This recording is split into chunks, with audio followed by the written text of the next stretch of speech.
نحمده ونصلي على رسوله الكريم اما بعد فاعوذ بالله من الشيطان الرجيم بسم الله الرحمن الرحيم رب اشرح لي صدري ويسر لي امري واحلل عقدة من لساني يفقهوا قولي۔ ہماری آج کی گفتگو کا موضوع ہے روزے سے رخصت کس کے لیے۔ ہم سب جانتے ہیں کہ روزہ ایک فرض عبادت ہے۔ اگر کوئی شخص جان بوجھ کر بغیر عذر کے رمضان کا ایک روزہ بھی چھوڑ دیتا ہے اور بعد میں وہ زندگی بھر بھی روزے رکھتا ہے تو اس ایک روزے کے اجر کو نہیں پا سکتا جو اس نے رمضان میں چھوڑ دیا۔ اس قدر اجر و ثواب کے باوجود اللہ سبحانہ و تعالی نے کچھ ایسی حالتوں میں روزہ چھوڑنے کی اجازت بھی دی جن میں روزہ رکھنا انسان پر بہت بھاری ہو سکتا ہے، بہت دشوار ہو سکتا ہے۔ ہمارے دین کا حسن ہی یہی ہے کہ وہ دین فطرت ہے، اس میں کسی بھی انسان پر ناروا بوجھ نہیں ڈالا گیا۔ قرآن پاک میں اللہ تعالیٰ فرماتے ہیں لا یکلف اللہ نفسا الا وسعها، اللہ تعالیٰ کسی نفس پر اس کی وسعت سے بڑھ کر بوجھ نہیں ڈالتا، اس کو تکلیف نہیں دیتا۔ قرآن پاک میں جہاں روزے کی فرضیت کا اعلان کیا گیا وہاں اس کے ساتھ ہی کچھ ایسی حالتوں کا بھی ذکر کر دیا گیا جن میں روزہ چھوڑنے کی اجازت ہے یا روزے سے رخصت دی گئی ہے۔ ارشاد باری تعالی ہے فمن شہد منکم الشہر فلیصم ومن کان مریضا او علی سفر فعدۃ من ایام اخر یرید اللہ بکم اليسر ولا یرید بکم العسر ولتکملوا العدۃ وَلِتُكَبِّرُوا اللَّهَ عَلَى مَا هَدَاكُمْ وَلَعَلَّكُمْ تَشْكُرُونَ۔ جو شخص اس مہینے کو پائے یعنی رمضان کے، اس کو لازم ہے کہ اس پورے مہینے کے روزے رکھے، اور جو کوئی مریض ہو یا سفر پر ہو تو وہ دوسرے دنوں میں روزوں کی تعداد پوری کرے۔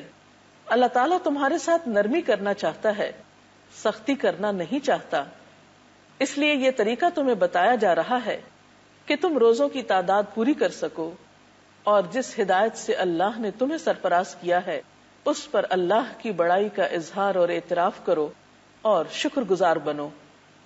گویا یہ اللہ تعالی کی طرف سے ایک نعمت ہے کہ روزہ رکھ کر اس نے ہمیں اجر کمانے کا موقع دیا، اور پھر مشکل وقت میں روزہ چھوڑ کر بعد میں پورا کرنے کی سہولت فراہم کی۔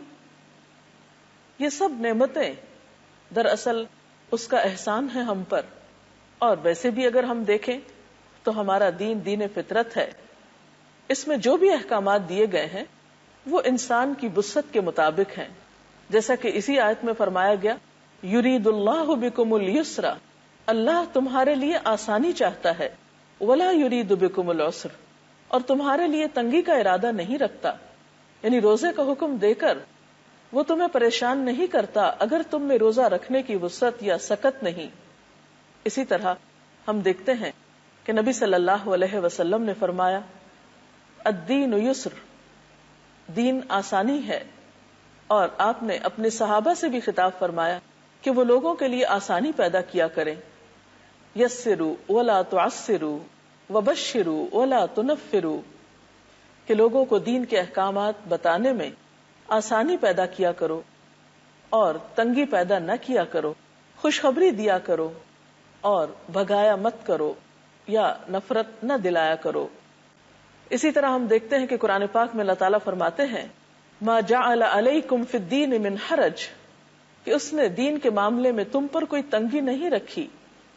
گویا ہمارے دین میں جہاں پابندیاں ہیں، نظم و ضبط ہے، ڈسپلن ہے، وہاں مجبور، کمزور، بیمار لوگوں کی رعایت بھی رکھی گئی ہے۔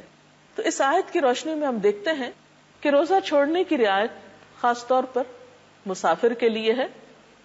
اس سلسلے میں ایک حدیث بھی ہمارے سامنے ہے۔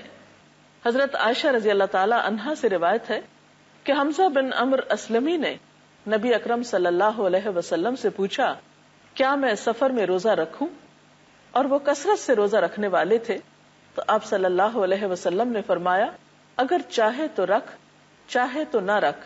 گویا اس معاملے میں چوائس دے دی گئی کہ جو شخص استطاعت رکھتا ہو وہ روزہ رکھ بھی سکتا ہے، اور جو چھوڑنا چاہتا ہو وہ چھوڑ بھی سکتا ہے۔ صحابہ کرام کا طرز عمل ہمیں کچھ یوں پتہ چلتا ہے کہ ان میں سے بعض لوگ روزہ رکھا کرتے تھے اور بعض نہیں رکھتے تھے، لیکن اس کے باوجود کوئی ایک دوسرے کو برا بھلا نہیں کہتا تھا۔ صحیح مسلم کی روایت میں آتا ہے، حضرت ابو سعید خدری بیان کرتے ہیں کہ ہم 16ویں روزے نبی صلی اللہ علیہ وسلم کے ساتھ جہاد کے لیے نکلے۔ ہم میں سے بعض لوگوں نے روزہ رکھا اور بعض لوگوں نے چھوڑ دیا۔ نہ روزہ دار نے بے روزہ پر اعتراض کیا اور نہ بے روز نے روزہ دار پر کوئی اعتراض کیا، یعنی دونوں ہی اپنے آپ کو درست سمجھتے تھے اور کوئی کسی پر عیب نہیں لگاتا تھا، چونکہ دونوں حالتیں درست حالتیں تھیں۔ اسی طرح ایک اور روایت میں آتا ہے، حضرت عبداللہ بن عباس روایت کرتے ہیں کہ نبی صلی اللہ علیہ وسلم نے رمضان کے مہینے میں مکہ کا سفر اختیار کیا۔ جب مقام قدید پر پہنچے تو آپ صلی اللہ علیہ وسلم نے روزہ افطار کر دیا اور لوگوں نے بھی ایسا ہی کیا۔ اس سے یہ بھی پتہ چلتا ہے کہ ایک مسافر اگر گھر سے روزہ رکھ لیتا ہے اور سفر میں اس کو نبھانے میں مشقت پاتا ہے تو اسے افطار کی بھی اجازت ہے۔ ایک اور روایت میں آتا ہے، حضرت جابر بن عبداللہ فرماتے ہیں کہ رسول اللہ صلی اللہ علیہ وسلم نے دوران سفر لوگوں کا ہجوم دیکھا۔ لوگ ایک آدمی پر سایہ کیے ہوئے تھے۔ رسول اللہ صلی اللہ علیہ وسلم نے پوچھا کہ کیا بات ہے؟ لوگوں نے عرض کیا، یہ شخص روزہ دار ہے۔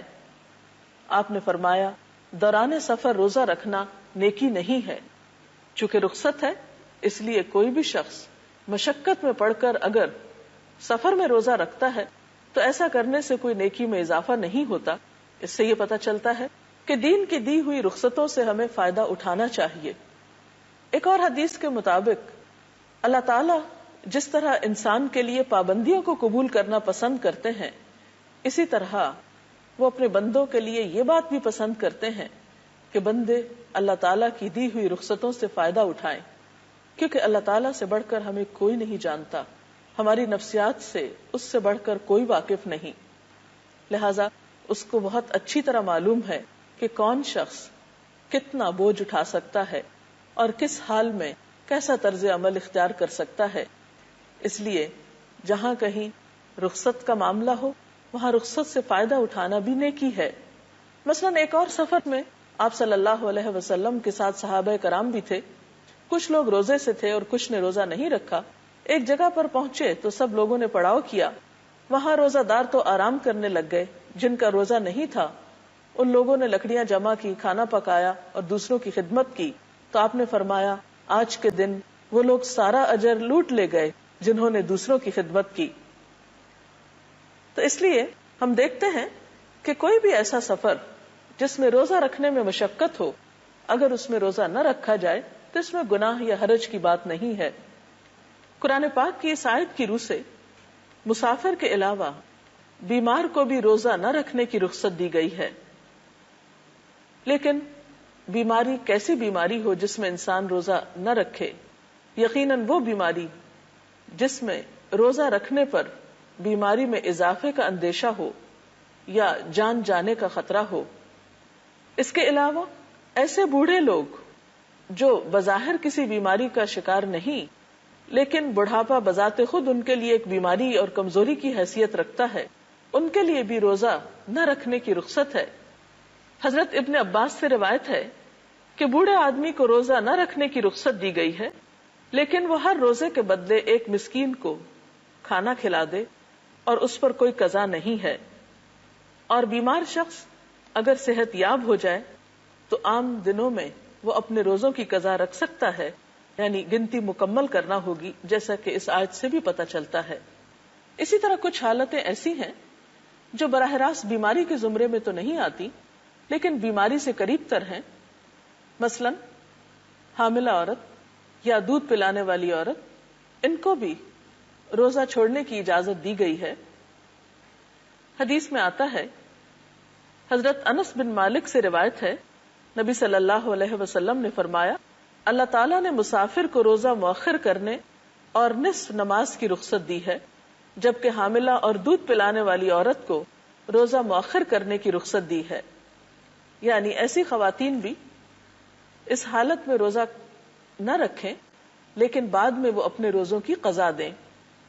اسی طرح حائضہ عورت، اسے بھی ان ایام میں روزہ نہیں رکھنا چاہیے، ہاں بعد میں وہ بھی اپنے روزوں کی قضا دے گی. تو یہ چند ایک صورتیں ایسی تھیں جس میں ہم دیکھتے ہیں کہ اللہ تعالیٰ نے اس فرض کی ادائیگی میں لوگوں کو رخصت دی ہے. نمبر 1 مسافر، نمبر 2 بیمار، نمبر 3 بوڑھے لوگ، نمبر 4 حائضہ، حاملہ اور دودھ پلانے والی عورت. اگر اس سلسلے میں آپ کے ذہن میں کوئی سوال ہو تو آپ کر سکتے ہیں. میڈم یہ سوال ہے کہ اگر کسی شخص کی بیماری دائمی ہو اور وہ قضا بھی نہ رکھ سکتا ہو تو پھر وہ کیا کرے؟ بات یہ ہے کہ اگر کوئی شخص کسی ایسی بیماری میں گھر گیا ہے جس سے اسے کبھی بھی صحت کی توقع نہیں، تو اسے چاہیے کہ وہ رمضان میں ہی اپنے روزوں کا فدیہ ادا کر دے، اور ایک روزے کا فدیہ ایک مسکین کا کھانا ہے. تو اس طرح اگر وہ رمضان کے بعد روزوں کی قضا نہیں بھی رکھتا تو انشاءاللہ اس کا کفارہ ہو جائے گا. اجازت چاہتے ہیں. اللہ حافظ.